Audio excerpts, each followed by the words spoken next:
नमस्कार विद्यार्थियों हम अध्ययन कर रहे हैं सर्वनाम पर। सर्वनाम की परिभाषा आपको याद हो गई होगी। उसके बाद हमने सर्वनाम के 6 भेद पढ़े, उनके नाम जाने। पहला भेद पुरुषवाचक सर्वनाम का अध्ययन किया। पुरुषवाचक सर्वनाम के कितने भेद होते हैं? 3। याद है ना? पहला है उत्तम पुरुषवाचक, दूसरा मध्यम पुरुषवाचक और तीसरा अन्य पुरुषवाचक। उसके बाद हमने सर्वनाम का जो दूसरा भेद पढ़ा उसका नाम क्या था? निश्चयवाचक सर्वनाम। और निश्चयवाचक के बाद में हमने पढ़ा था अनिश्चयवाचक सर्वनाम। तो विद्यार्थियों, आज हम चर्चा करेंगे सर्वनाम के चौथे भेद पर। प्रश्नवाचक सर्वनाम बड़े सरल हैं, लगता है सारे समझ में आ गए होंगे आपको।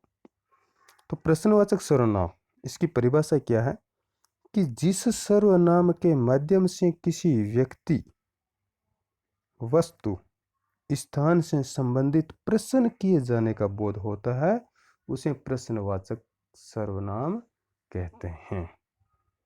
नीचे उदाहरण दिए हैं कि बाहर कौन खड़ा है। परिभाषा आप पढ़ना, आपको याद हो जाएगी। उदाहरण समझने हमें कि जैसे वाक्य है कि बाहर कौन खड़ा है, तो यहाँ पर कौन शब्द किसका बोध करा रहा है? कोई व्यक्ति होगा, किसी व्यक्ति का बोध करवा रहा है ना। और व्यक्ति का बोध कराने के साथ प्रश्न उपस्थित कर रहा है, इसलिए कौन शब्द क्या हो गया? प्रश्नवाचक सर्वनाम। आपको मैं बता दूं कि कौन, किसे या किसने, ये जो सर्वनाम शब्द होते हैं ये व्यक्ति के संदर्भ में आते हैं हमेशा भी। उसके बाद में दूसरा उदाहरण है राम कहाँ जा रहा है।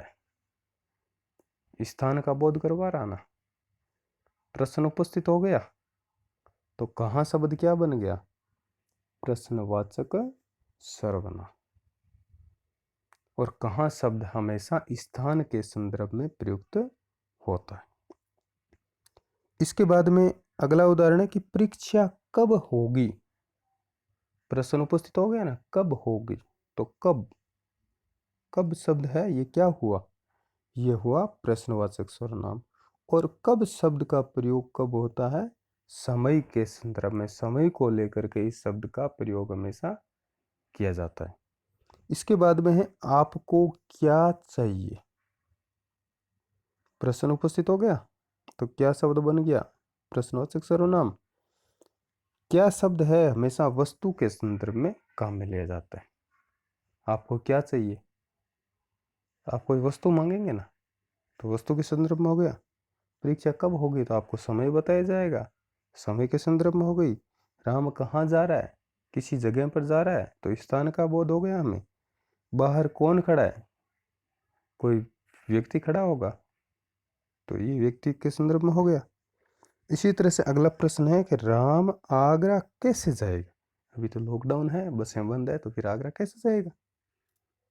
तो यहाँ पर साधन अर्थात एक ढंग या रीति, इसका बोध हो रहा है। तो साधन के संदर्भ में कैसे शब्द का प्रयोग किया जाता है। विद्यार्थियों, हो सकता है थोड़ा आपको कठिन लग रहा होगा, लेकिन फिर भी आप ध्यान से समझना, आपको अच्छी तरह से समझ में आएंगे। इसके बाद में सर्वनाम का 5वां भेद है निजवाचक सर्वनाम। इसकी परिभाषा है कि जो सर्वनाम स्वयं के लिए प्रयुक्त होते हैं, अर्थात जिस सर्वनाम का प्रयोग अपने लिए किया जाता है, निजवाचक सर्वनाम कहलाते हैं।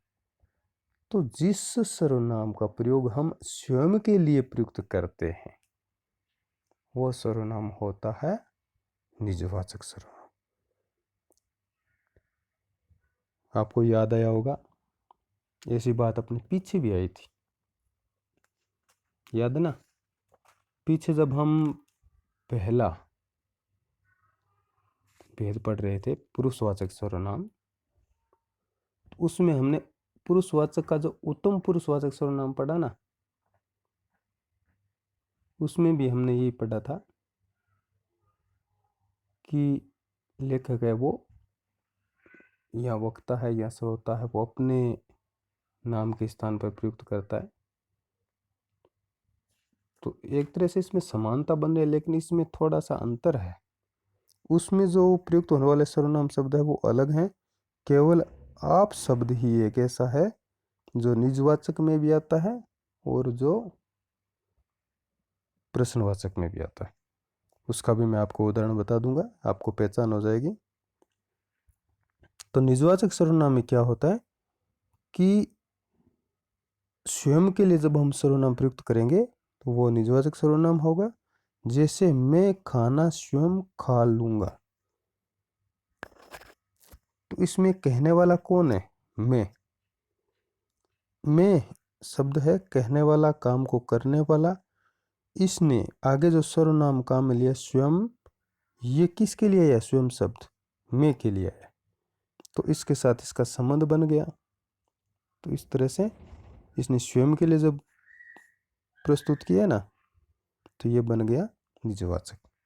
हम स्वतः आ जाएंगे तो स्वतः शब्द निजवाचक में आ गया।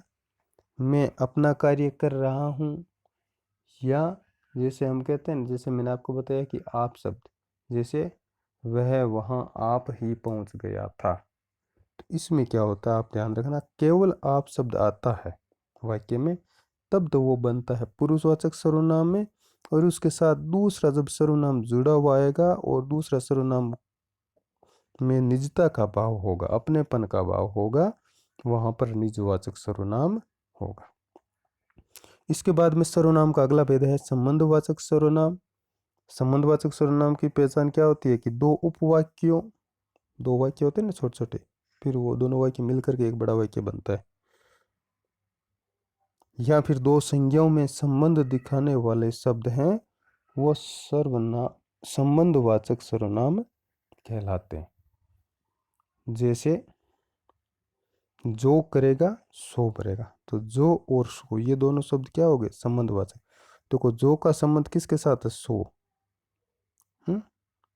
जिसकी लाठी उसकी भैंस, तो जिसकी और उसकी, इसका आपस में क्या हो गया? संबंध हो गया। तो इस तरह से अपने उपवाक्य भी मिलते हैं। जैसे जिससे तुम मिलना चाहते हो वह बाहर बैठा है, तो जिससे और वह, इन दोनों का आपस में क्या हो गया? संबंध। तो इस तरह से यह होता है संबंधवाचक सर्वनाम। तो विद्यार्थियों, मुझे आशा है कि संज्ञा और सर्वनाम दोनों टॉपिक आपने अच्छी तरह से तैयार कर लिए होंगे। धन्यवाद, नमस्कार।